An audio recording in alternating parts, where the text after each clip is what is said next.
Something red. As Nicholas discovered, riding a reindeer is a little easier than you think.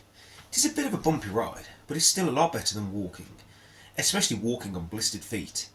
Indeed, even the bumpiness was something that Nicholas grew used to. He sat there, holding his hand delicately over his coat pocket to help keep Mika warm. "I need to give you a name," he told the reindeer. "Names might not be important to reindeer, but they are important to people. What about—" He closed his eyes, and he remembered the dream he'd had of sledging by Lake Blitzen as a child. Blitzen! The reindeer's ears pricked up, and he raised his head. Nicholas decided that Blitzen it should be. "That's what I'm going to call you, if that's all right." And it seemed as if it was all right. Nicholas, Mika and Blitzen travelled together for what seemed like days. It got colder and colder, and Nicholas was thankful for having Blitzen, the old lady's shawl, and Mika to keep his hand warm in his pocket. He often leant forward to hug the reindeer and to feed him from the small supply of mushrooms and berries he kept in his right-hand pocket. Eventually, the landscape became entirely white, and Nicholas knew they were at the empty bit on the map. The snow got deeper and the wind got harsher, but Blitzen proved tough. His strong legs and sturdy frame powered through the deepening snow. It became difficult to see far ahead amid the whiteness, but something was rising on the horizon, a vast, wide, craggy peak. Finally, as the tiny sliver of a sickle moon hung low in the sky, the snow stopped falling and they reached the very large mountain. Nicholas gave Blitzen his second to last mushroom and his last one to Mika. He ate nothing himself, though his stomach rumbled like a distant storm. The mountain seemed to go on forever.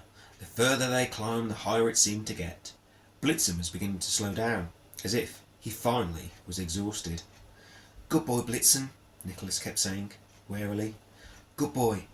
He kept one hand on Mika to keep him safe in his pocket, and occasionally he used the other to pat the reindeer's back.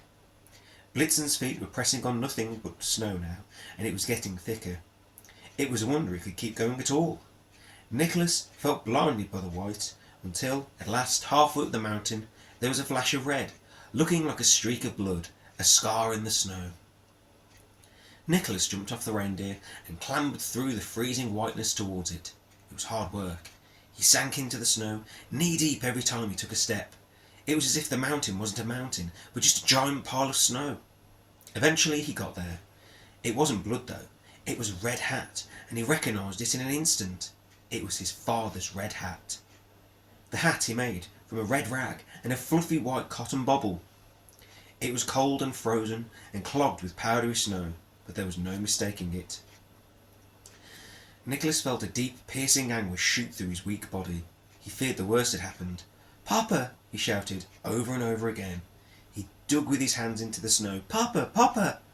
He tried to tell himself that finding his father's hat didn't mean anything. Maybe it had blown off his father's head, and he'd been in a hurry, and hadn't been able to find it again. Maybe. But when your bones ache with cold, and when you're starving with hunger, it is hard to keep looking on the bright side. "Papa! Papa!" He stayed there, digging the snow with his bare hands until, shaking and frozen, he finally burst into tears. "It's all useless," Nicholas told Mika, who was looking out of his coat pocket, his small, shivering head braving the cold. "It's no use. He's probably dead. We must turn around." He then shouted louder, addressing Blitzen. "We must head south. I'm sorry. I should never have taken you with me. I shouldn't have taken either of you. It's too harsh and too dangerous, even for a reindeer. Let's go back where we came from." But Blitzen wasn't listening.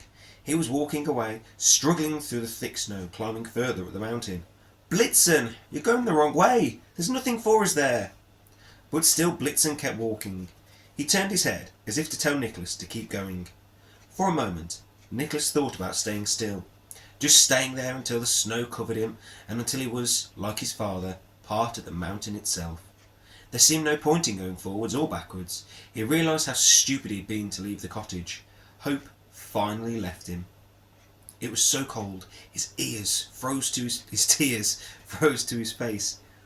He knew it wouldn't take him long to die. Shivering, he watched Blitzen climb. "Blitzen!" He closed his eyes. He stopped crying, waited for the chill to leave his bones and peace to come at last. But in a matter of minutes he felt a gentle, tender nudge against his ear. Opening his eyes, he saw Blitzen's unblinking eyes behind a cloud of warm breath, looking at him in a way that made him think that he understood everything. What was it that made Nicholas climb back on the reindeer? Was it hope? Was it courage? Was it just a need to finish what he had started? One thing is certain. Nicholas felt something beginning to burn inside him. Weak and tired and cold and hungry and sad as he was, he grabbed hold of his father's hat, shook off the loose snow, put it on his head, and climbed back onto the reindeer. And the reindeer, tired and cold and hungry and as he was, carried on walking up that mountain, because that is what mountains are for.